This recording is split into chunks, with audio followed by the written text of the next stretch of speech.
अधिक राजस्व पाउच स्वास्थ्य बीमा करा जाऊ ये बाबद में मुझे क्वेश्चन कर सरकार से तो शुणा अवस्था ना तेणु देखा आगामी दिन में पुणी क्वेश्चन करवा राजस्व दौरान शुणु गोटे जिनस जदि मद बिक्री मदटा बंद कले देशर बहुत उन्नति हम राज्यर उन्नति हम कि राजस्व चिंताधारा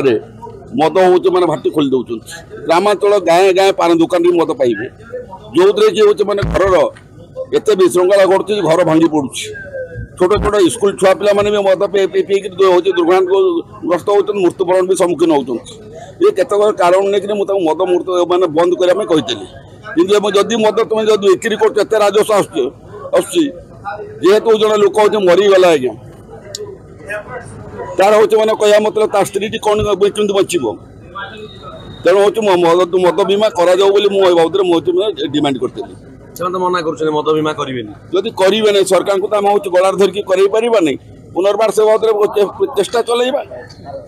बुक सर्कुलर 47 अनुसार मुझे लिखी लिखिक बाबद कौन प्रतिकार करवा सरकार मत जवाब देवे मद मिनिस्टर को लिखी मुख्यमंत्री लिखी सब चीफ सेक्रेटरी समस्त लिखी आगुरी लिखुली भी लिखी बीमा